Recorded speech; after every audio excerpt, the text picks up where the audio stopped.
Vamos falar agora um pouquinho sobre movimentos respiratórios. Para que o ar se desloque do meio externo para o meio interno, é fundamental que esse gradil costal ele se movimente, porque se movimentando, eu vou aumentar os diâmetros crânio-caudal, látero-lateral e antero-posterior desta estrutura, e desta maneira diminuirei a pressão interna, fazendo com que o ar se desloque do meio externo para o meio interno. Todo movimento de gás, ele acontece sempre por diferença de pressão, de uma área de maior pressão para uma área de menor pressão. Isso pode acontecer por movimentos respiratórios naturais, né, por contração muscular, que alteram o tamanho desse gradil costal, alteram a morfologia desse tórax, diminuindo a pressão interna e automaticamente produzindo diferença de pressão necessária para o ar entrar. Ou eu vou ter uma máquina, no caso um ventilador mecânico, fazendo com que o meio externo aumente e automaticamente faça com que o meio interno fique menor e desloque o ar para dentro. Essas são as formas que nós temos para que esse gás se movimente do meio externo para o meio interno. Todo esse movimento do gradil costal, ele acontece num conjunto de dois movimentos. Um movimento que nós chamado movimento em alça de balde, que é o movimento que as costelas exercem, e isso é fácil de compreender. Eu tenho uma estrutura em arco com dois pontos de fixação. Dessa maneira, toda a contração muscular faz com que esse gradil costal se movimente num sentido semelhante a uma alça de um balde. E, além disso, eu tenho um outro movimento que acontece simultaneamente, que é o movimento que acontece no sentido crânio-caudal, né? Quando eu tenho elevação e depressão do externo e, consequentemente, esse movimento crânio-caudal, combinado ao movimento em alça de balde, faz com que essa estrutura anatômica, que é uma estrutura que geometricamente tem conformidade cônica, ele cresça no sentido, cresça no sentido crânio-caudal, látero-lateral e antero-posterior. Todos esses movimentos, eles acontecem por ações sinérgicas de músculos específicos para isso, que são músculos que nós denominamos músculos respiratórios ou músculos ventilatórios. Eles são músculos estriados esqueléticos que têm contração voluntária e que tem como característica própria dos músculos estriados esqueléticos a contração dependente de carga. Como assim, Luiz Felipe? Olha, se eu faço um movimento, se eu vou fazer um movimento com o meu membro superior, elevando um halter aqui de 2 quilos, e eu vou fazer uma abdução do meu braço, o meu deltoide, fibras médias, o meu supraespinhoso, o meu redondo menor, os meus músculos do manguito rotador, mais as fibras médias do deltoide, eles vão recrutar unidades motoras compatíveis para esta carga. Se eu agora coloco um halter de 10 quilos, eu aumentei a carga, eu vou precisar recrutar mais unidades motoras para que essa tarefa seja cumprida. Isso é uma das características do músculo estriado esquelético. O músculo estriado cardíaco, não. Ele tem uma lei chamada lei do tudo ou nada. Ou o coração contrai todo, ou ele não contrai nada. A sua contração ela não depende de carga. O recrutamento de unidades motoras ele é global no músculo estriado cardíaco. No músculo estriado esquelético, não. Eu recruto unidades motoras, que é compreendida pela área delimitada entre os sarcômeros, a partir da quantidade de carga imposta ou da expectativa de carga fornecida pelo teu... você está olhando para aquele determinado objeto e está, a partir de interação cerebelar, pelo córtex... me fugiu a palavra, pelo córtex que cuida da parte visual, ele, no lobo occipital, me fugiu a palavra, eles estimam aquela carga e geram uma despolarização proporcional àquilo que você imagina que tenha de carga necessária. Tá? Então, o músculo estriado esquelético, a sua contração depende inerentemente de carga. Esses músculos ventilatórios, eles têm peculiaridades. Isso aqui é muito, muito importante, tá, gente? Botem estrelinha nisso aqui, porque isso aqui é muito importante para vocês. Tá? Músculos ventilatórios, eles são mais resistentes, eles têm maior densidade capilar, têm maior quantidade de vasos na mesma fibra, tem com isso um fluxo sanguíneo elevado, e essa combinação de maior fluxo sanguíneo, maior densidade capilar, gera maior capacidade oxidativa, porque eu também tenho maior densidade mitocondrial. Como assim, Felipe? Se eu fizer uma biópsia do meu quadríceps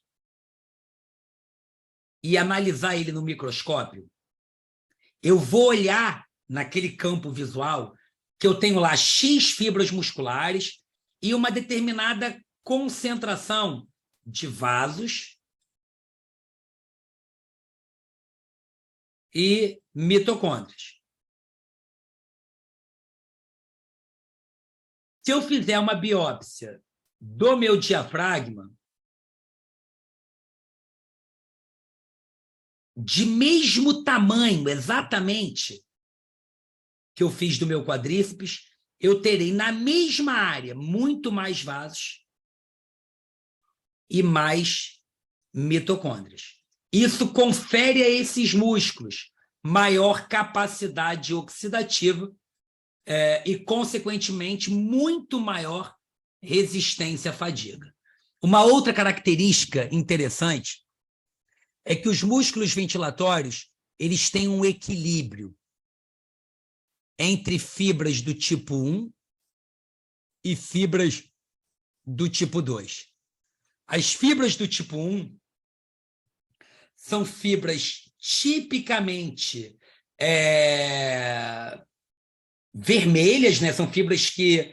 Desculpa, as fibras do tipo 1 são fibras que, em geral, elas são mais resistentes à fadiga e, consequentemente, elas conseguem gerar tensões por um tempo sustentado, maior, e as fibras do tipo 2 se dividem em fibras do tipo 2A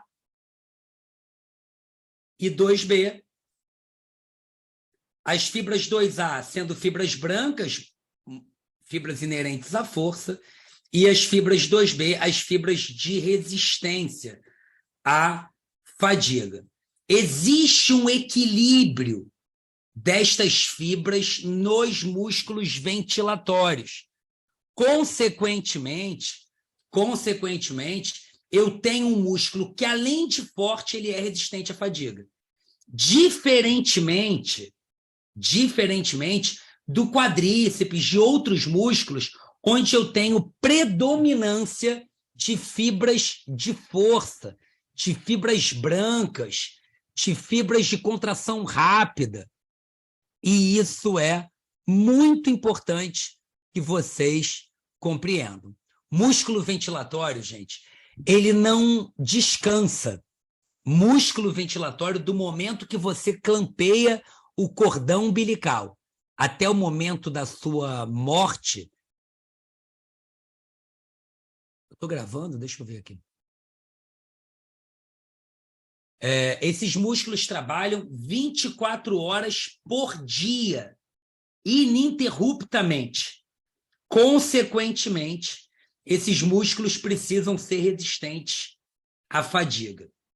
É muito importante que vocês compreendam. Um momentinho, gente. Rapidinho.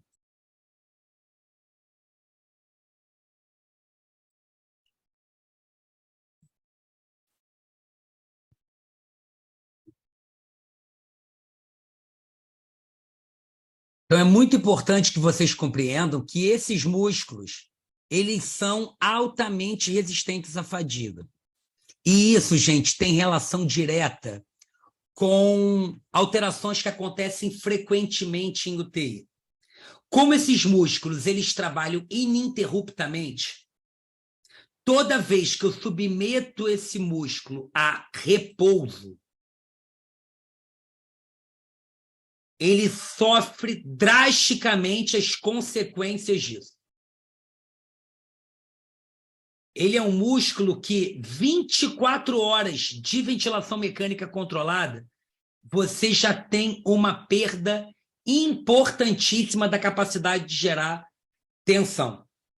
48 horas de ventilação mecânica, a gente já tem uma perda de mais ou menos 40% da capacidade contrátil que esse músculo tem. Claro que isso pode ser menor ou menor, dependendo da condição que levou o doente a aquela característica.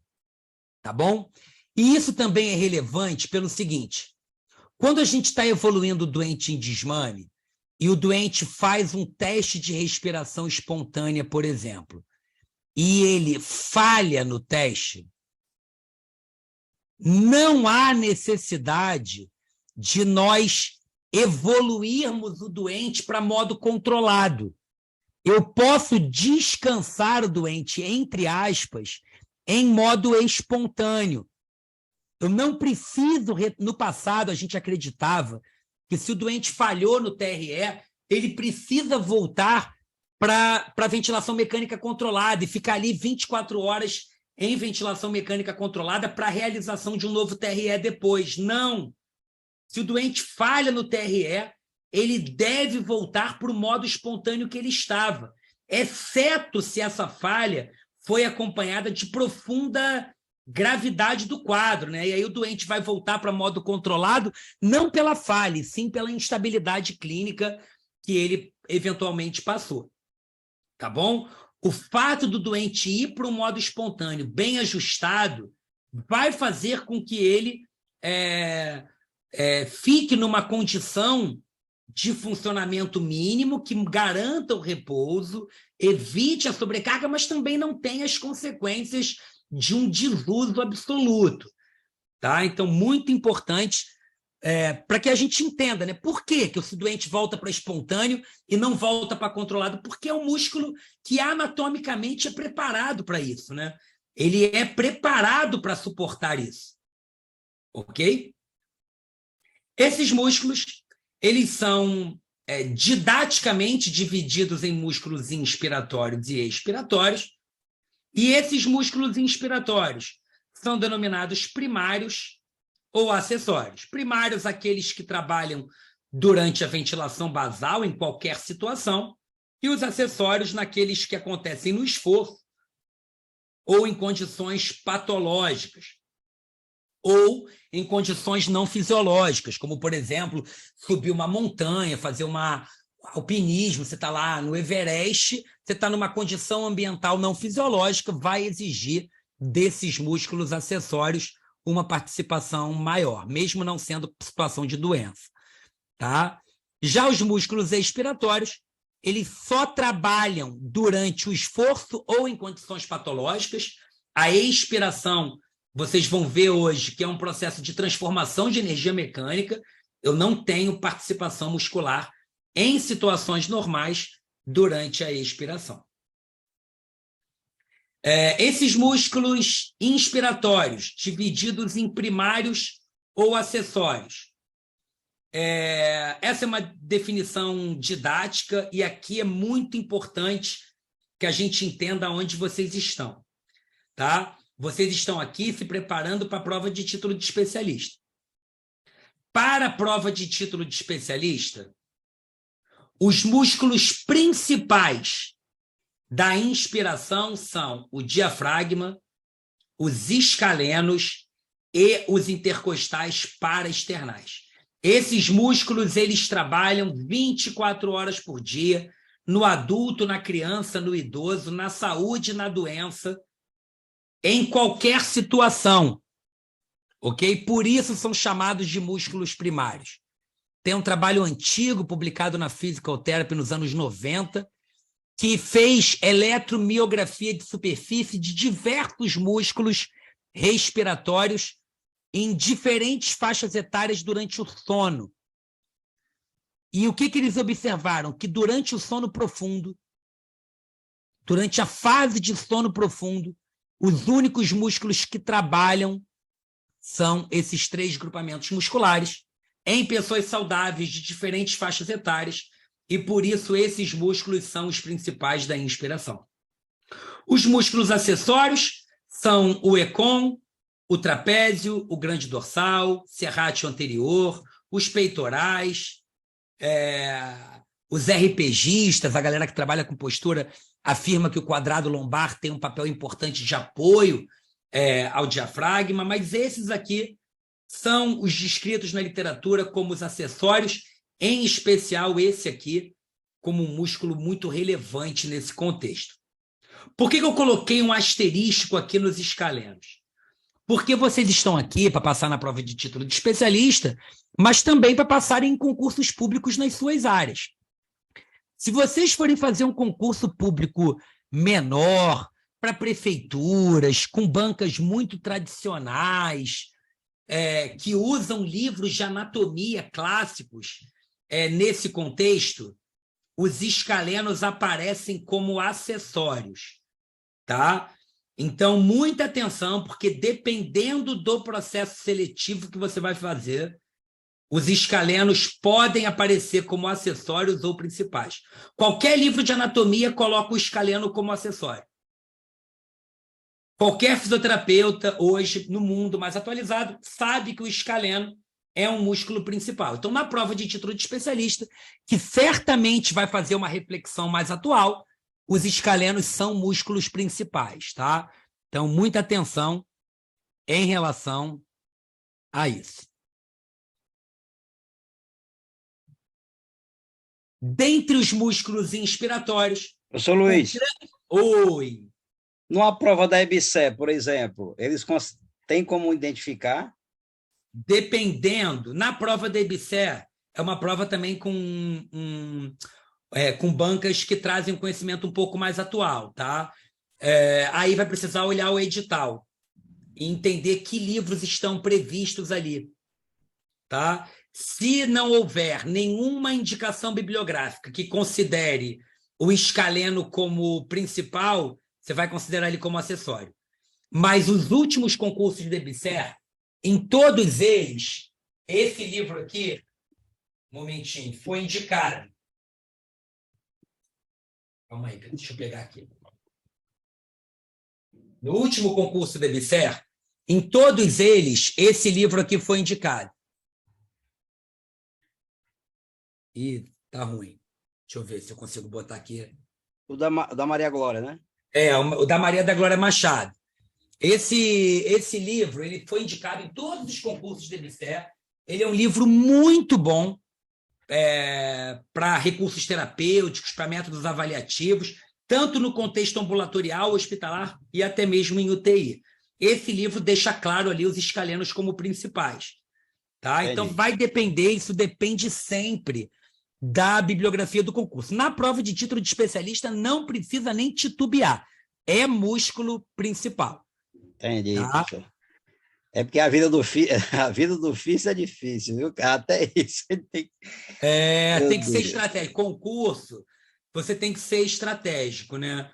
Você tem que ter estratégia ali na hora que você está se preparando e fazendo. Por isso que vocês estão aqui, né? Pegar edital e ver a bibliografia já dá uma ajuda, né? Ver a Não, tendência da banca. e pode se preparar, que saindo o edital do concurso nacional, que eu vi recentemente a ministra da Saúde, a ex-presidente da Fiocruz, falando que vai haver um concurso nacional para a EBSER e também para a Fiocruz como um todo, e que, na minha opinião, a Fiocruz, na minha opinião, junto com as carreiras militares, são os melhores concursos para fisioterapeuta, junto com os institutos nacionais, né? São aqueles que pagam salários acima de R$ 10.000 ao profissional. Hoje, um profissional trabalha no Ministério da Ciência e Tecnologia, trabalha no Instituto Nacional do Câncer, no Instituto Nacional, que são ligados à ciência e tecnologia. Os profissionais chegam a ganhar acima de R$ 20.000, se tiver doutorado. Então, e a ministra da Saúde afirmou que vai haver concurso. Então, e pode ter certeza que, havendo, vocês estarão mais do que preparados para isso. Pode ter certeza disso. Beleza, beleza, beleza. E os músculos inspiratórios, o grande astro da companhia é o diafragma. Ele é um músculo que tem morfologia própria, que tem características próprias, é o único músculo transversal no nosso corpo. Todos os outros músculos são longitudinais.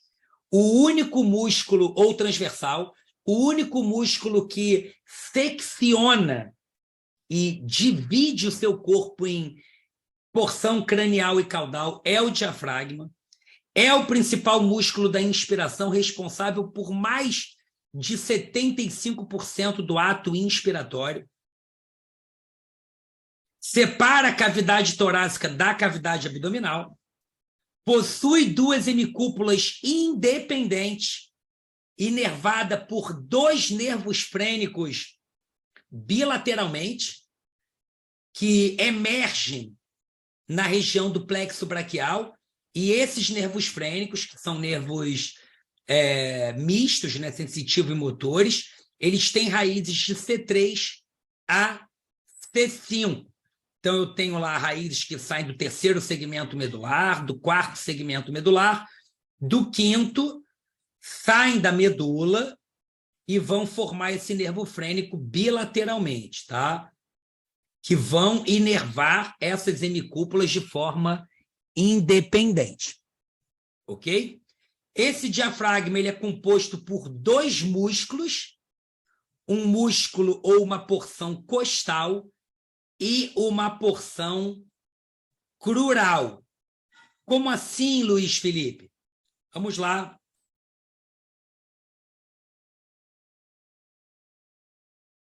Mostrar aqui para vocês. Eu tenho uma porção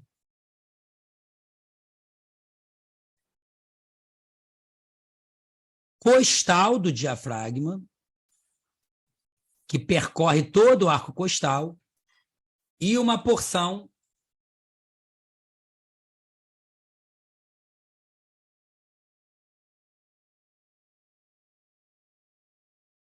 crural do diafragma,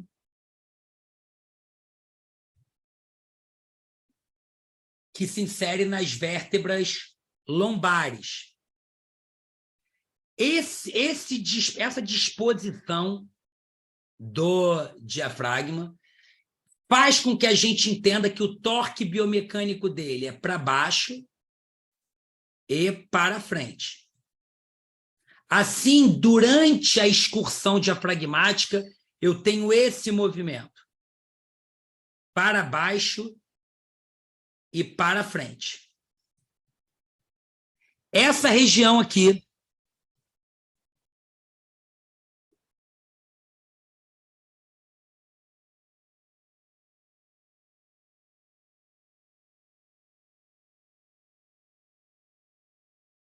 compreendida entre essas porções do diafragma, nós chamamos de zona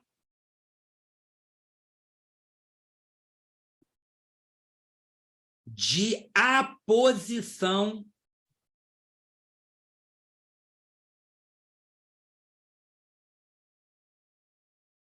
do diafragma. Como assim zona de aposição? É essa região que vai garantir uma excursão diafragmática, permitindo com que esse diafragma desça e se movimente para frente. E, gente, isso é fabuloso da gente entender. Por isso, deixa eu tentar desenhar aqui para vocês. Eu tenho, os pulmões são assim, ó, olhando de perfil.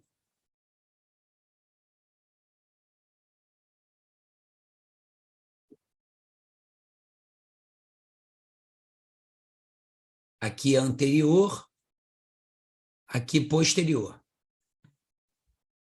Aqui eu tenho as vértebras.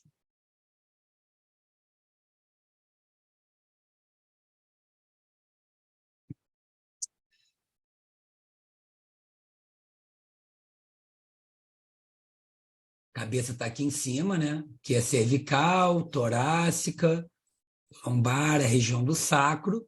E eu tenho o diafragma aqui, ó.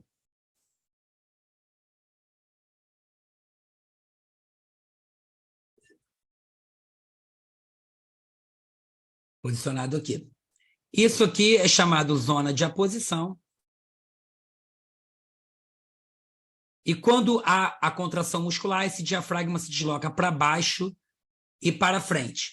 Por que que isso acontece? Porque a parte posterior pulmonar, ela é maior do que a parte anterior.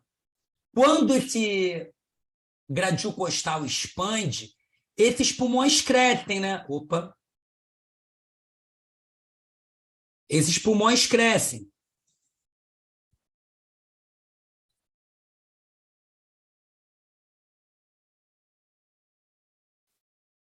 Então, a parte posterior, eu tenho que empurrar as vísceras para frente. As vísceras que estão delimitadas pelo peritônio, eu preciso empurrar elas para frente para que a minha parte posterior pulmonar, que é maior, possa descer. Se eu tenho um paciente agora que é assim, vou exagerar, tá? E tem esse diafragma aplainado, num tórax hiperinsuflado, por exemplo, esse diafragma não tem amplitude para excursionar. E durante a sua contração, ele contrai centripetamente. Ele contrai para dentro e restringe as últimas costelas. Por isso, inclusive, gente, que pacientes com DPOC que são hiperinsuflados, nem todo DPOC é, tá? Que são hiperinsuflados, que têm o tórax com aumento do diâmetro crânio-caudal, látero-lateral, antero-posterior, o padrão diafragmático que eventualmente a gente usa para controle ventilatório, como estratégia de expansão pulmonar, é contraindicado nessa população. Porque estimular que esse doente use o diafragma com esta desvantagem biomecânica, ele piora a sensação de falta de ar do doente. Porque quando ele contrai o diafragma dele, ele restringe as últimas costelas. Ok? Então, a zona de aposição do diafragma, que no DPOC é perdida, ele tem perda ou diminuição da zona de aposição, isso afeta muito a biomecânica desses doentes.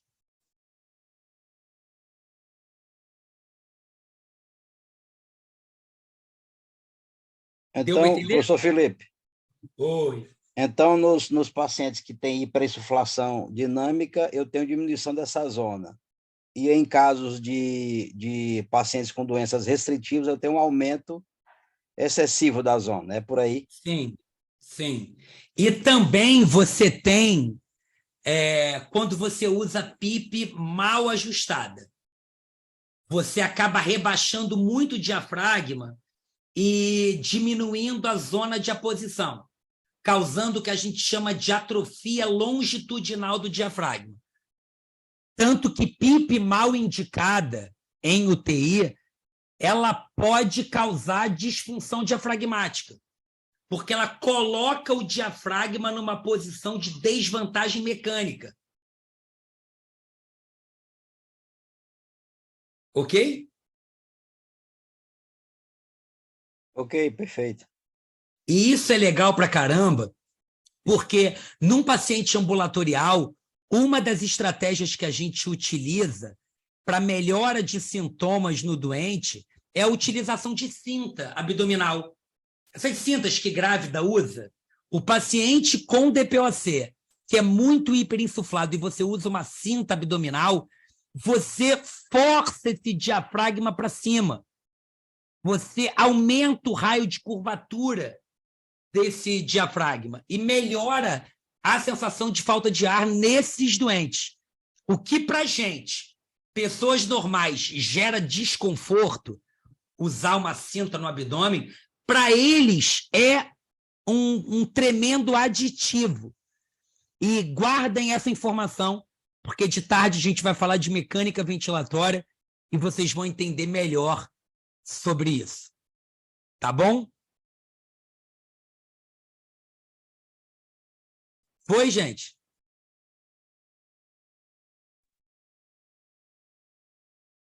Aqui eu tenho a famosa zona de aposição.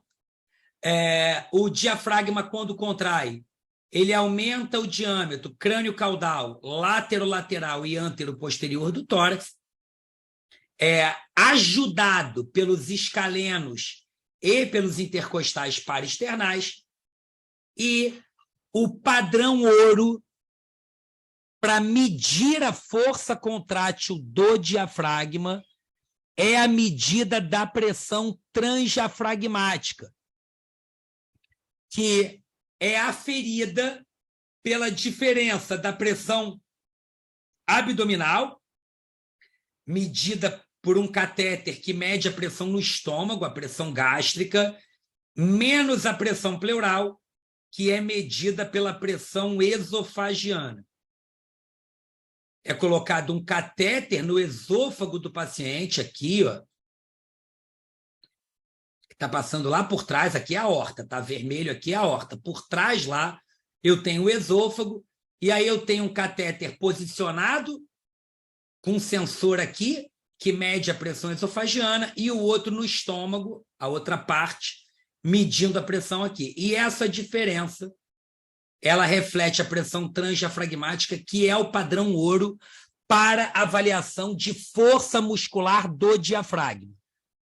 Que, clinicamente, eu brinco que a gente só conhece de livro. Quais são os locais do Brasil que têm disponibilidade de um catéter esofagiano para fazer esse tipo de mensuração? Isso está presente em locais de pesquisa. Lá no laboratório da universidade que eu trabalho, a gente tem o BICOR, o Sistema de Avaliação de Pressão Esofagiana, mas é para pesquisa. Clinicamente, isso não é factível. Isso não tem pouca translação clínica, né? A gente acaba utilizando outras formas e acaba avaliando os músculos em conjunto e não somente de forma isolada. Esse diafragma... Eles pedem isso na prova, professor Luiz? Cara, pressão transdiafragmática pode, na prova de título de especialista, pode pedir. Qual é o método padrão ouro para avaliação de força muscular diafragmática? Entendi. Não como é feito, cálculo, acredito que isso não, mas já caiu, inclusive. Já caiu, inclusive. A origem do diafragma segue tem a porção external, na parte interna do apêndice xifoide do externo, e a porção costal, nas cartilagens das últimas costelas. E a porção crural, ou lombar, ela tem inserção de L1 a L4, tem origem, desculpa, de L1 a L4 à direita e de L1 a L3 à direita, a cúpula diafragmática direita. Embora seja mais alta, a sua fixação inferior ela é mais baixa do que a esquerda. A esquerda, a cúpula diafragmática é mais baixa e a sua fixação nas vértebras lombares vai até L3. Tá? E a sua inserção naquele tendão central, na aponeurose central.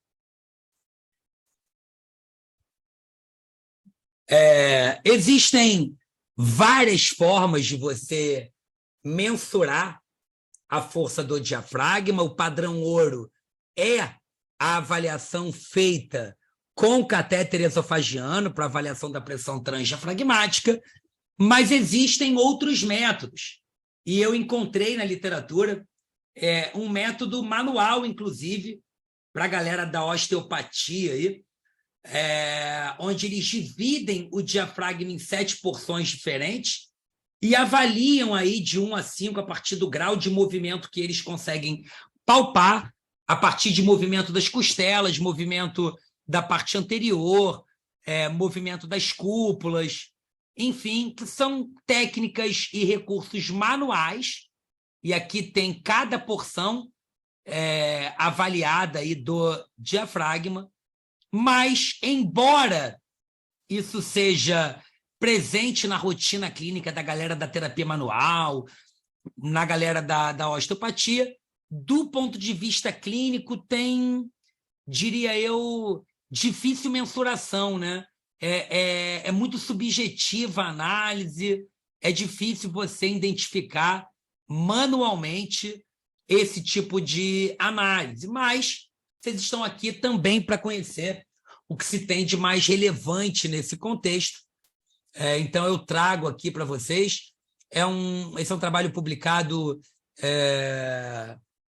não é um ensaio clínico, é um relato de caso, né? Uma rotina avaliativa, mas eu sei que existem pessoas aqui que trabalham com terapia manual, então é importante que vocês compreendam que é possível avaliar. Para quem tem domínio dessas técnicas manuais, é possível avaliar, embora essa medida tenha pouca reprodutibilidade, acaba sendo algo para a tua tomada de decisão clínica, mas pouco para outros domínios. Tá? Para a prova de título de especialista, não se preocupem com isso, porque isso não será cobrado, com certeza. Já aqui, e quando a gente fala em avaliação diafragmática, se tem algo que eu tenho absoluta certeza, absoluta, que vai cair na prova de título de especialista desse ano, é ultrassonografia cinesiológica. Tá? Existem vários capítulos do Profísio nos últimos anos sobre isso.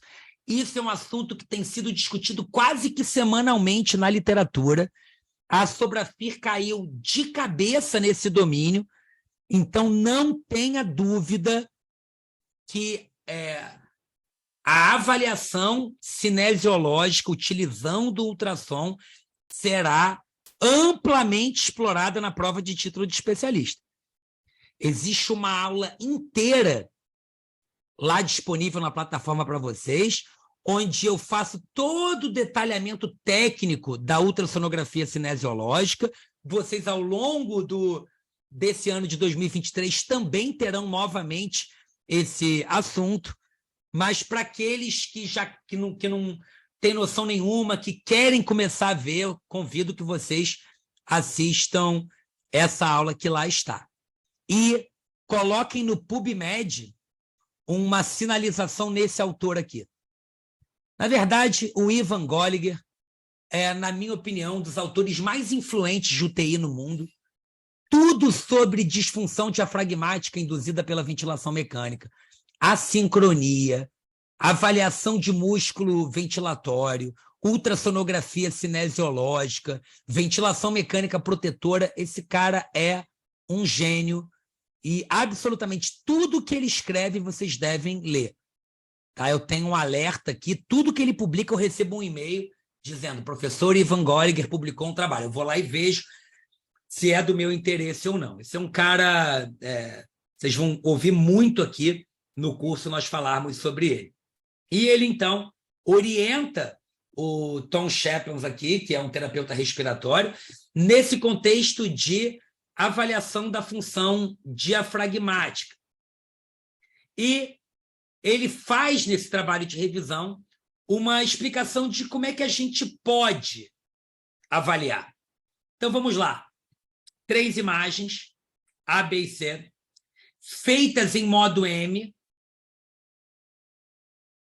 especificamente do diafragma. O probe do ultrassom está na região inferior e lateral das costelas, próximo da zona de aposição.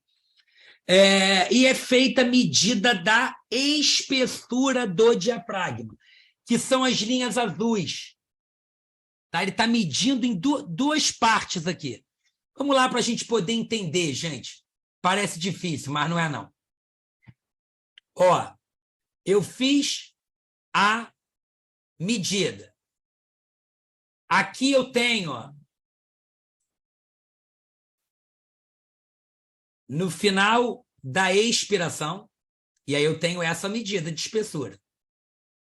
O paciente contraiu. Eu tenho essa medida de espessura. Olha aqui, a distância 1, 0,22 centímetros, que é essa aqui. E a distância 2, 0,55 centímetros. Ok? E aí ele faz essa análise em 3 situações. Numa situação que o paciente está subassistido, está com pressão de suporte baixa demais, o paciente está com aumento de trabalho. No B, o contrário, o paciente está com nível de pressão de suporte muito alto, está super assistido. E no C, o doente adequadamente ventilado.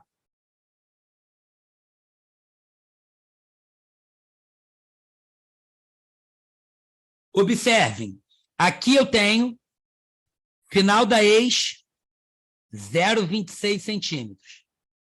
Final da ins, 0,36 centímetros.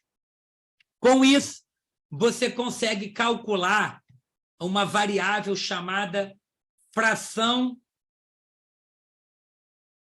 de espessamento do diafragma.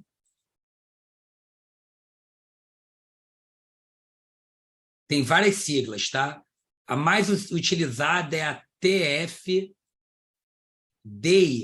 que é do inglês. Thickness, fraction, que é a fração de espessamento do diafragma, que é calculada pela medida no final da ex, espessura na ex. Opa, vou botar com S. Ai, droga.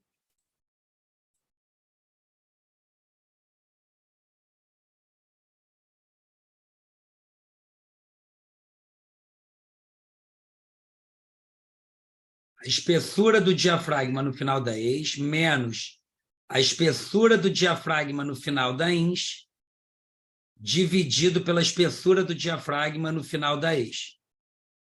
Esse resultado é multiplicado por 100, para você ter um valor percentual. Reparem, no A, eu tenho 0,55, que é a ex, menos 0,22, que é a in, que é a... dividido por 0,22.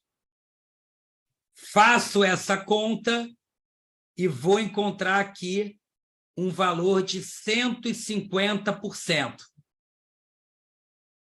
Só você subtrair 0,55 menos 0,22 dividido por 0,22 vezes 100. Dá 150. Tá? Mostrando que eu tenho aumento de trabalho ventilatório. O cara está com 150%, está muito acima do esperado. Tem aumento claro de trabalho ventilatório, o doente está subassistido. Aqui eu tenho superassistência ventilatória, o contrário, né? Eu vou ter lá 0,25 menos 0,24 dividido por 0,24. Vou ter 0,25 menos 0,24 dividido por 0,25 menos 0,24 dividido por 0,24 vezes 100. Vou ter uma fração de espessamento aí em torno de 4%, 4,1%. Muito baixo. Valores menores do que 10% é extremamente baixo. Tá? E aqui o doente com suporte adequado, mostrando uma fração de espessamento de 38%. Ou seja, o diafragma está contraindo, é importante que ele contraia, indicando que o paciente está bem ventilado adequadamente. E por que isso ganhou muita força em UTI, gente? Porque hoje existem equipamentos de ultrassom portátil. Você compra um aparelho portátil de ultrassom fora do Brasil por menos de R$10.000, que conecta no teu telefone, você leva no seu bolso, você consegue usar no teu consultório, você consegue usar na casa de um doente, você consegue usar numa enfermaria, consegue usar numa UTI, para avaliar objetivamente o diafragma, sem a necessidade de um catéter esofagiano, por exemplo. Tá? É uma forma de você avaliar isso. E ele pode avaliar também essa função diafragmática no modo B, que a gente chama, pela própria espessura do diafragma. Eu posso avaliar a amplitude do diafragma, que é a excursão do diafragma, o quanto ele se movimentou. Essa imagem é muito linda, parece uma onda mesmo, né? Mostrando aqui expiração, doente contraiu, o diafragma excursionou e medir a sua espessura. A maior forma de medir, a forma mais comum, é no modo M, é mais fácil de você medir. Inclusive, tem gente estudando a angulação disso aqui, para indicar se eu tenho uma subida mais rápida, eu tenho uma contração mais vigorosa, se eu tenho uma subida mais lenta, eu tenho uma ativação mais lenta do diafragma, enfim. Aí são ajustes mais finos, é um outro... A gente vai discutir isso quando a gente for falar de assincronia e rise time, por exemplo. Tem um estudo muito bacana desse mesmo autor, do Ivan Goliger, mostrando o ajuste do rise time e esse ângulo de fase aqui. Quando eu tenho um rise time entregando mais rápido, pressurizando mais rápido, a atividade do diafragma aqui, ela é menor, ela acontece mais rapidamente. Quando eu tenho rise time mais lento, um processo de pressurização mais lenta, a atividade diafragmática, ela também acontece por um tempo maior, né? Então, são ajustes mais finos que a gente vai falar ao longo do curso com vocês. Beatriz, olha, eu não me surpreenderia eu não me surpreenderia, Beatriz, de numa prova de título de especialista, a banca colocar uma imagem como essa aqui.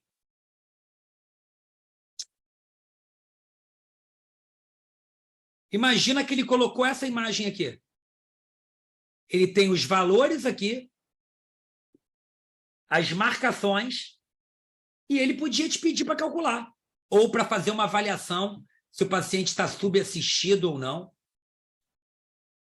Uma questão discursiva, por exemplo. Por que não? O professor, qual a diferença aí desse, no caso, modo M para o modo B? Então, o modo M, você está olhando o diafragma se movimentando. Vou interromper o compartilhamento aqui para você poder entender. Vocês estão me vendo em tela cheia? Vocês estão me vendo em tela cheia? Sim, então. O modo M, eu estou avaliando o diafragma se movimentando assim, ó. Ok? O modo B, eu estou avaliando ele, olhando ele de lado. Eu estou olhando a espessura dele. O quanto ele está mais espesso ou mais estreito. Para avaliação... Então, o M eu vejo antero-posterior e o B eu vejo perfil, é isso? Não necessariamente antero-posterior. Eu estou olhando ele durante o movimento e... Como é que eu vou te explicar o plano? Não é antero-posterior, porque você pode estar com probe lateralmente. Mas eu estou olhando no plano... Você falou o que é antero-posterior? Não, no plano crânio-caudal. Crânio-caudal. Estou olhando ele excursionando para baixo e para cima. Entendi. Tá? No modo B, eu estou olhando estrutura. Tá? Tanto que o modo B ele é muito usado para você avaliar se há atelectasia ou não, se há derrame pleural ou não, se há ascite ou não. É uma outra função. A maior função para avaliação de músculo acaba sendo usada no modo M. São os que têm mais aplicabilidade. Felipe até disse ali, né? Modo B para estrutura, modo M para movimento. Isso. Dá até para fazer uma analogia. Pensa em B como body, como corpo, como estrutura. E M de movimento, de movement. Tá? Para você fazer a ancoragem aí e não esquecer. Ok, valeu.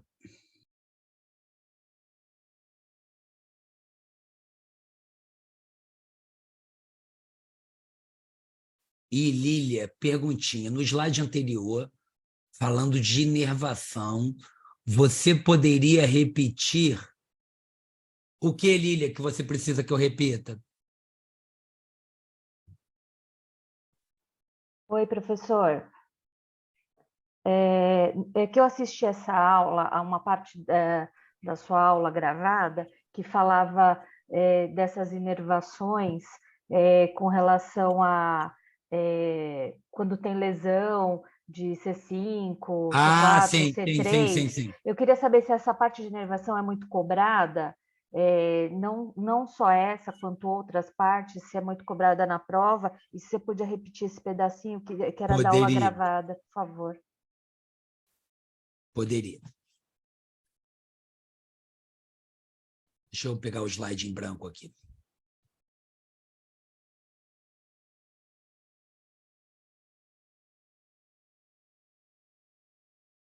Lília, o diafragma, ele tem inervação de C3 a C5. Isso aqui são raízes que formam o nervo frênico. Muito importante que vocês entendam, C3 e C5, eu não estou falando de vértebra cervical terceira e quinta. Estou falando de segmento medular.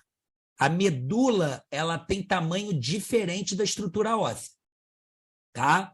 Então, do terceiro ao quinto segmento medular, saem raízes que formam o nervo frênico. Num doente, por exemplo, com traumatismo raquimedular, com doenças medulares, síndromes medulares, Brown-Séquard, siringomielia, mielite transversa, poliomielite, doenças que afetam diferentes segmentos medulares, paciente com ELA, que pega o corno anterior da medula, e etc.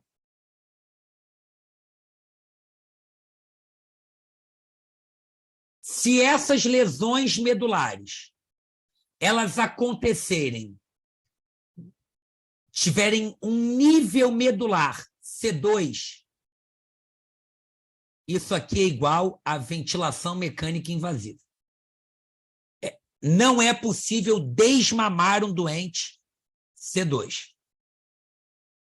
Tá? Ele vai ser dependente do ventilador. Se ele tiver um ECOM muito, muito, muito bom, ele vai conseguir ficar, de repente, 1 hora, 2 horas fora do ventilador. Tá? Mas é um paciente que vai ser dependente do ventilador mecânico. Lembrando que nível medular, muita gente confunde isso. Segundo a ASIA, que é a American Spinal Cord Injury Association, o nível medular é o último nível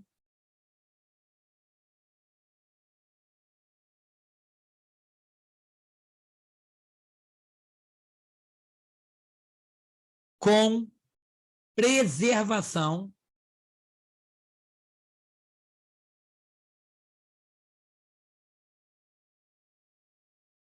sensitiva e motora. Não significa que ele não pode ter informações abaixo.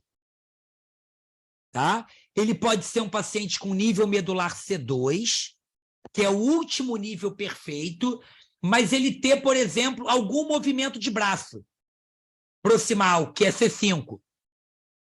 Uma lesão ou incompleta ou com zona de preservação parcial, que a gente chama ZPP.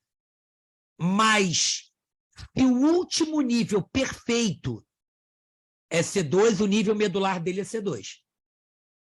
Tá? Isso é o conceito de nível medular. Um paciente que tem nível medular C3, se Papai do Céu foi muito generoso com ele, e a maior parte do nervo frênico nesse doente está saindo de C3, ele tem uma chance aí de 20% a 25% de ser desmamado. Mesmo assim, vai ser muito complexo, tá? Não é qualquer fisioterapeuta que tira um doente C3 do ventilador. Tá? Precisa ser um fisioterapeuta bastante capaz para realmente facilitar e conseguir tirar um doente C3 do ventilador, mas é possível. Tá? Um paciente C4, nível medular C4, poxa, ele tem 2 raízes boas. Pelo menos C3 e C4 tá bom. Esse doente C3 e C4, ele tem que ser desmamado. Ele tem mais de 50% de chance de desmame. Só se ele der muito azar que a composição anatômica dele do nervo frênico tem a maior parte das raízes saindo de C5. Aí seria um azar muito grande. E um nível medular C5, esse doente, ele obrigatoriamente será desmamado. Tá? A gente está hoje... Rapidinho, a gente está hoje com um doente na UTI lá do Hospital Militar que eu trabalho, que ele foi meu paciente. Ele é um policial militar que há mais ou menos 12, 13 anos atrás, no início das UPPs aqui no Rio, ele numa incursão, numa comunidade, ele foi emboscado, tomou um monte de tiro, mas o colete segurou, mas um dos tiros passou entre o colete e o capacete, pegou no pescoço dele. Ele teve uma lesão medular alta, alta. O nível medular dele é C4, com zona de preservação parcial até C6 ou C7, tá? Mas o nível medular dele é C4. Esse doente, desde então, foi desmamado, saiu do CTI. Hoje ele tem um blog na internet de turismo para grandes incapacitados e tal, no YouTube, um canal do YouTube só para turismo para paciente tetra, só para paciente grande incapacitado. Só que recentemente ele fez uma sepse de origem urinária, foi a ventilação mecânica e está lá tentando ser desmamado. Está difícil pra caramba, porque ele tem já uma anquilose de cervical, ele tem diminuição da mobilidade cervical, a intubação dele foi muito difícil. A traqueostomia dele, o cirurgião torácico falou que se ele for decanulado, ele não sabe se ele é possível ser retraqueostomizado se um dia ele precisar. Disse que a traqueia dele estava completamente alterada, que seria muita coragem nossa decanular ele. Ele hoje está em processo de desmame novamente, já está fora do ventilador, mas é um caso que exige, né? O paciente está lá há bastante tempo já. Não é um desmame simples, é um doente que vai ser desmamado em desmame prolongado, com certeza. Tá?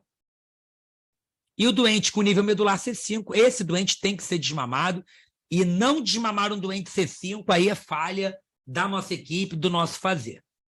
Tá bom? Professor, mas fala aí, só que me uma perguntou. perguntinha.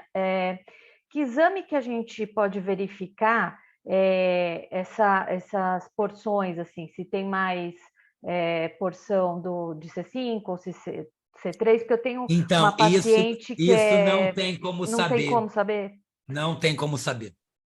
Tem uma paciente do meu marido, que é de home care, e ela tem uma doença degenerativa.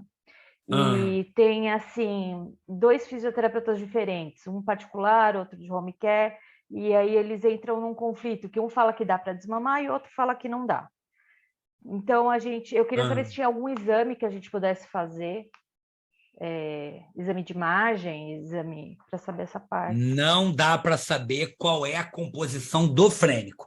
Tá. Agora, dá para, através de exames específicos, exame do diafragma com ultrassom, dá para ter uma ideia, e avaliando pela EISA, né, se esse doente tem lesão, se ele tem lesão completa ou não, se é uma doença que vai evoluir ou não. Porque se for um paciente, por exemplo, de ELA, que é uma doença degenerativa, não é indicado evoluir o desmame.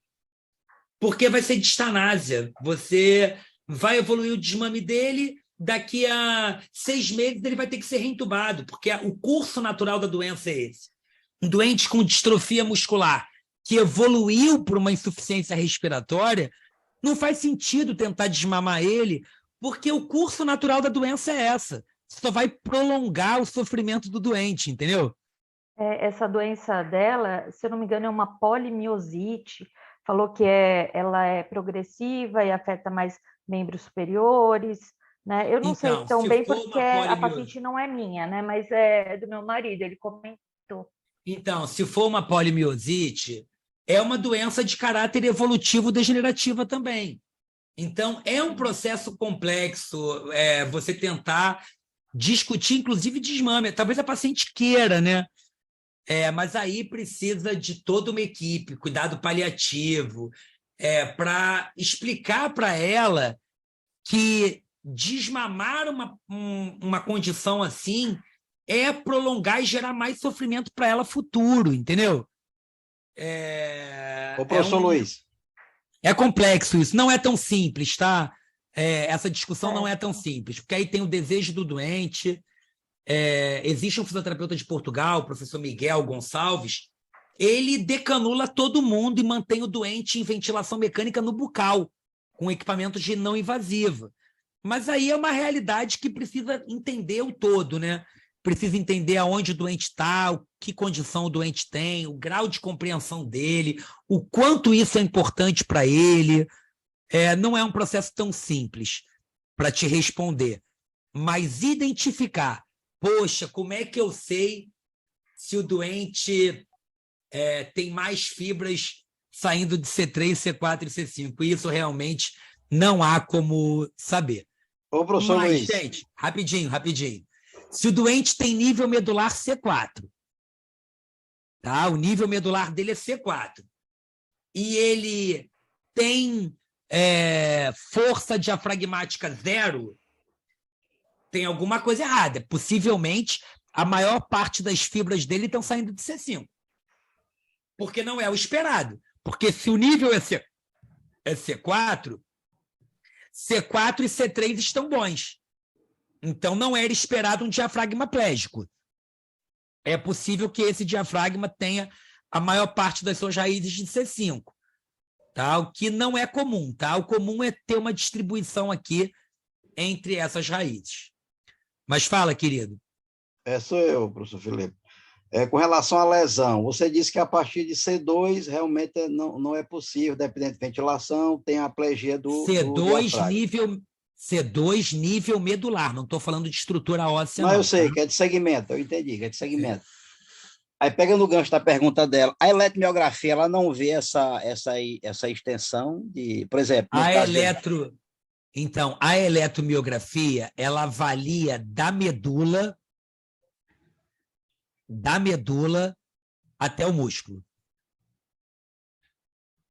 Eletroneuromiografia, ela avalia esse pedaço aqui.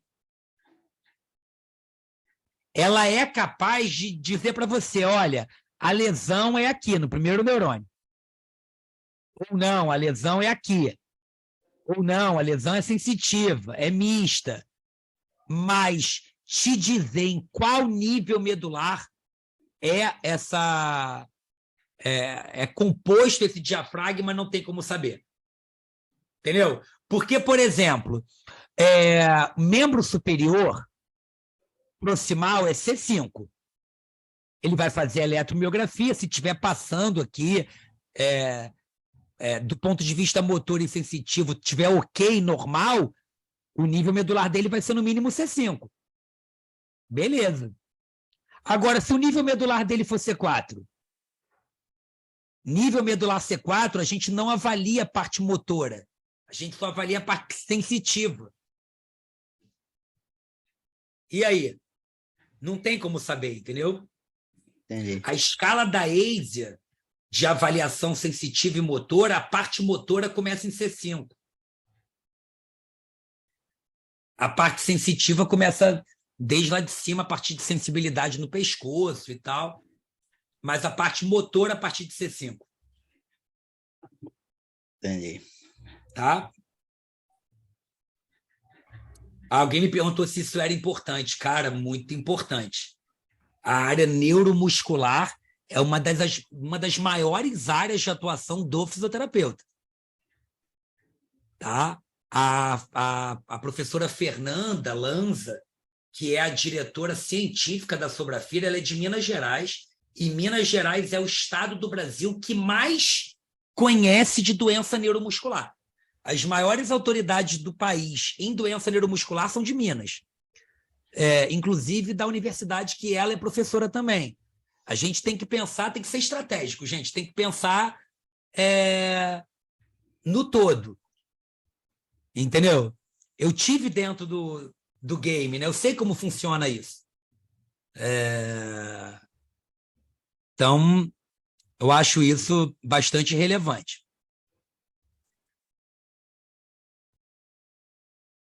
Deu para entender? Deu sim, professor. Obrigada. Beleza. Essa mudança de conformidade anatômica do diafragma, ela pode ser provocada por danos da própria estrutura pulmonar, como doença pulmonar obstrutiva crônica, como asma, como sobreposição asma-DPOC, como na fibrose cística na criança, que geram padrão de hiperinsuflação e perda da zona de aposição diafragmática. Beleza. Agora, eu posso evoluir com alterações diafragmáticas provocadas pela própria ventilação mecânica. E isso acontece por ajuste inadequado do ventilador. que causa o que nós chamamos de VID, disfunção diafragmática induzida pela ventilação mecânica. Essa disfunção diafragmática induzida pela ventilação mecânica, ela pode ser atrofia por desuso,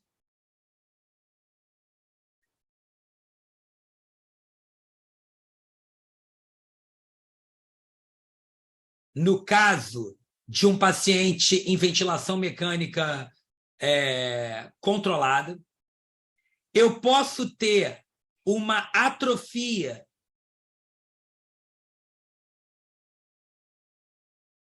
longitudinal, quando eu tenho um músculo, uma PIP mal ajustada, que rebaixa esse diafragma. Eu posso ter um miotrauma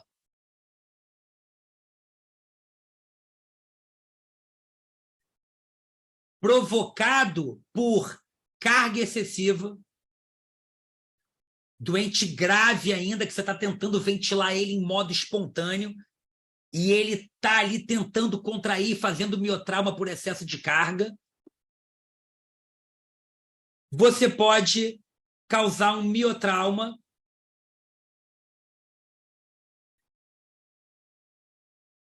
que a gente chama excêntrico, lesão em frenagem ou em desaceleração.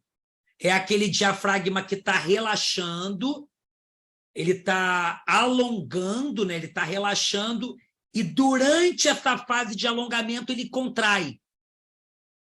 Isso é muito comum na sincronia do tipo disparo reverso, onde esse diafragma, a máquina está insuflando o ventilador mecânico está insuflando os pulmões, está alongando o diafragma, e durante a fase de alongamento ele contrai. Então, o sarcômero está alongando e, de repente, ele encurta. Faz um miotrauma excêntrico. E isso tudo pode estar acontecendo junto ou individualmente, causa o que nós chamamos de disfunção diafragmática induzida pela ventilação mecânica. Isso tudo, gente, isso tudo é provocado por ajuste do ventilador mecânico de forma inadequada, mais condições clínicas do doente.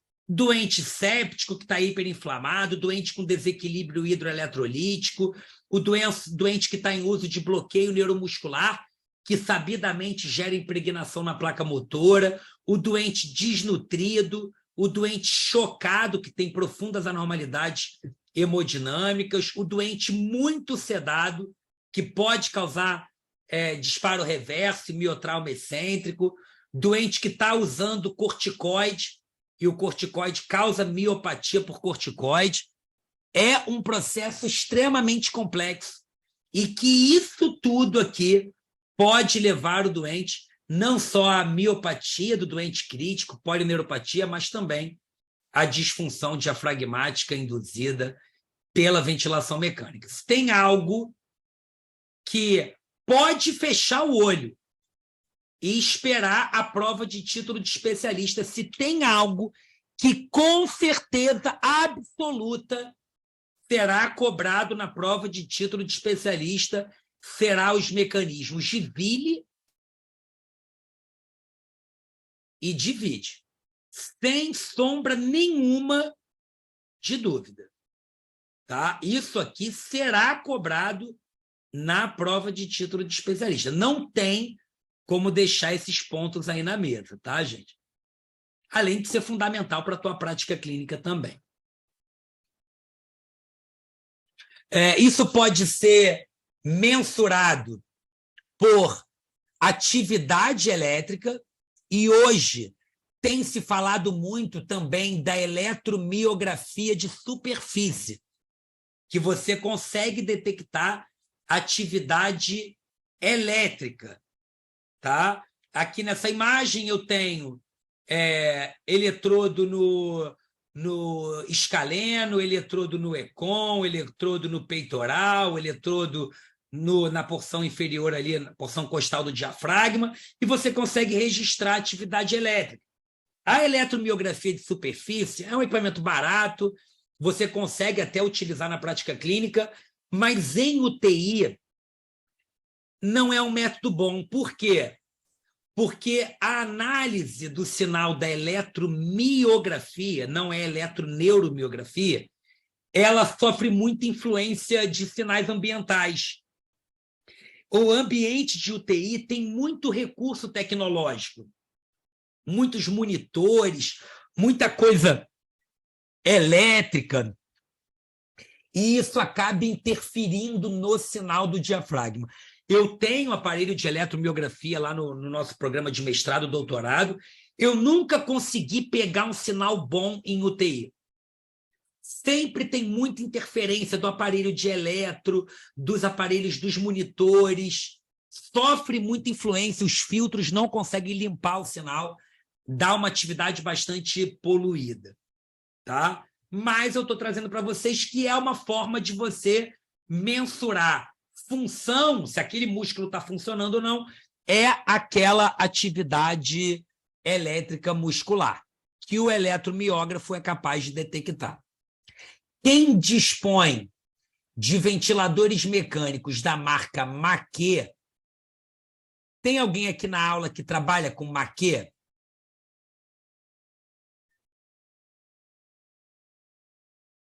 Eu trabalho Maquet, X5, Leistung, Deus me livre e guarde. Jesus amado. Meu Deus. Eita. Deus cuide de você. Mas a gente até trabalhou bem, mas tudo bem. Então, a Maquet, ela tem a patente do NAVA, né? Se você tiver a disponibilidade do catéter de NAVA, o NAVA ele mede a EADI, que é a atividade elétrica do diafragma. É o modelo I, professor. Acho que é o Servo I. Aqui não, a gente está com o Servo S ainda. É como eu também. Quem dera que eu tivesse um catéter de NAVA. Não para ventilar o doente em NAVA, mas usar o EADI para avaliação do diafragma, já que você consegue medir a própria atividade elétrica desse músculo. Então, além da possibilidade de ventilar o doente em NAVA, que garante maior sincronismo, você pode avaliar o doente melhor com a medida da EADI. Tá? Pô, Lara, tu tá rica, hein? Tá contando dinheiro aqui na frente de pobre, a Lara, cara, acabando com a gente aqui. Então, aproveite, Lara. Se você tem essa possibilidade, ventile o doente quando possível em NAVA e utilize a EADI para avaliar essa atividade elétrica aí. Ah, tá, não tenho NAVA, né?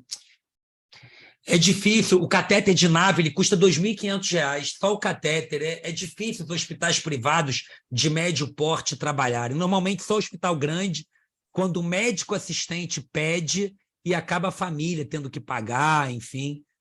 Então é mais complexo. EADI, Beatriz, é a atividade elétrica do diafragma. É colocado um catéter dentro do tubo do doente e ali ele é capaz de detectar no final, obviamente, né, no nível traqueal ali, ele é capaz de detectar a atividade elétrica do diafragma.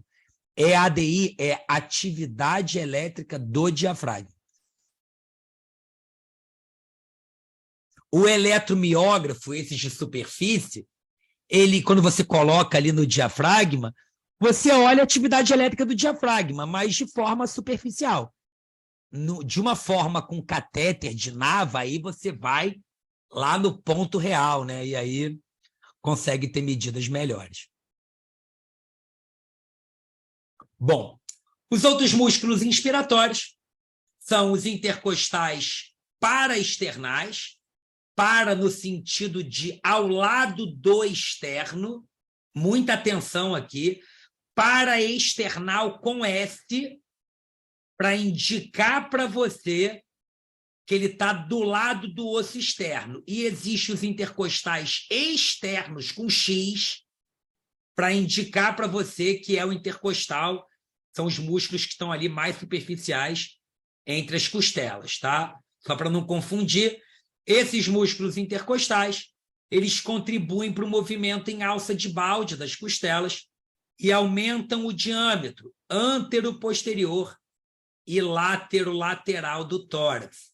Observem que os intercostais paraesternais não aumentam o diâmetro crânio-caudal do tórax, apenas o diâmetro antero-posterior e látero-lateral.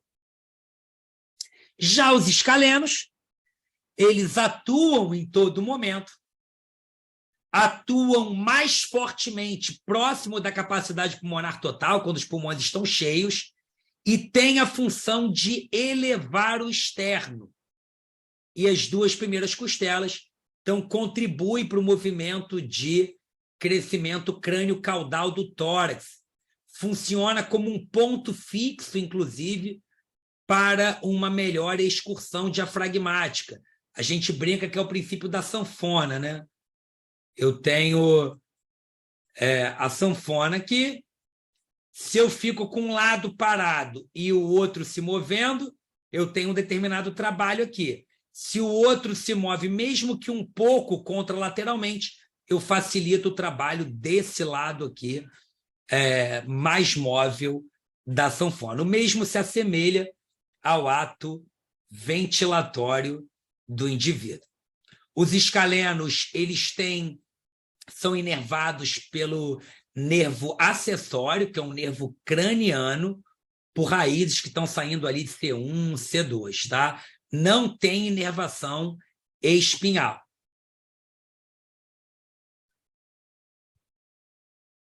Tem 3 porções, um escaleno anterior, um escaleno médio, um escaleno posterior. Eles atuam em conjunto e também tem a função de fazer a inclinação lateral do pescoço. Para a prova de título de especialista, dificilmente alguém vai ficar te cobrando essas inserções, mas concursos públicos adoram essa sopa de letrinha.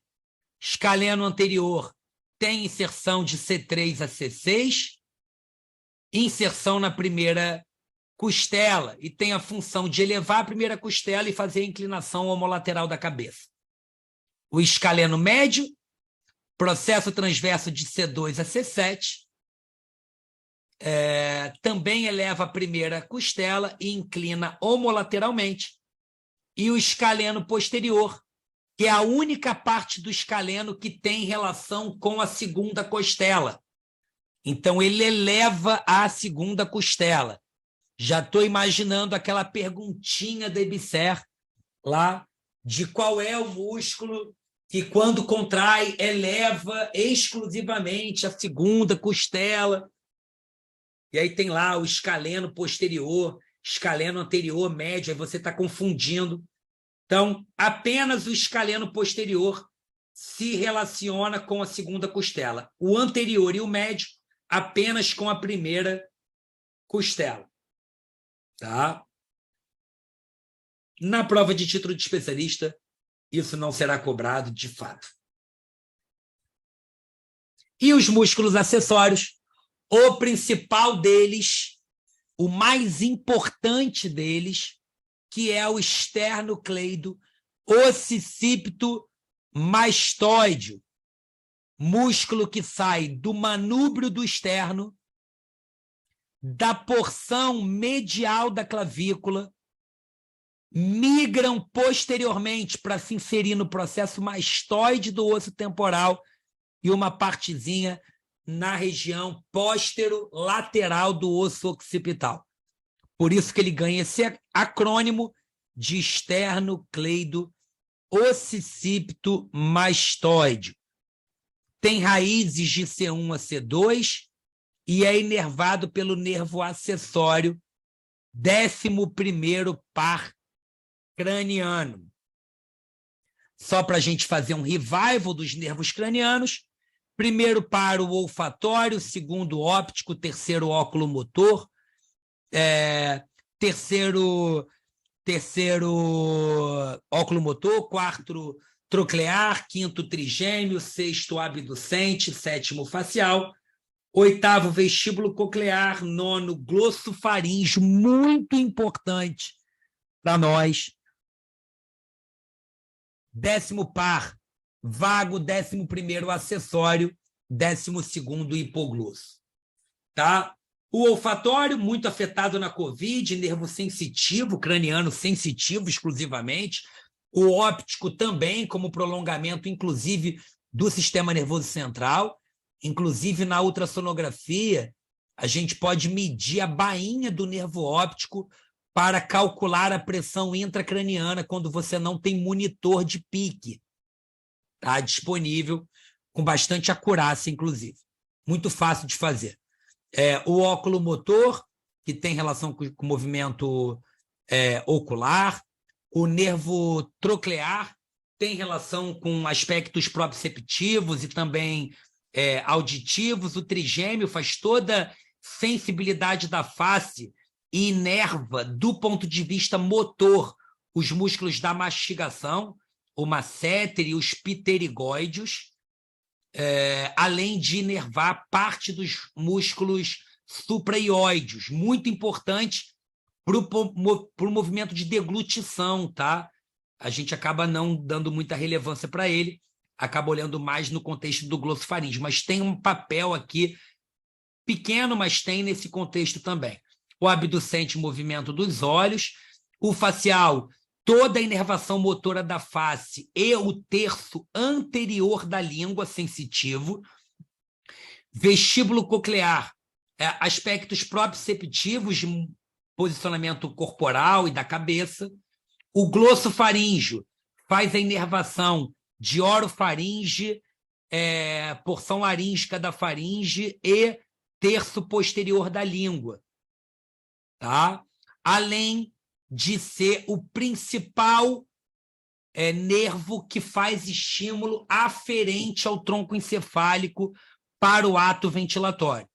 Por exemplo, os doentes que têm hipoxemia, a sinalização para o tronco encefálico aumentar a ventilação acontece via nono par craniano, que é o glossofaríngeo.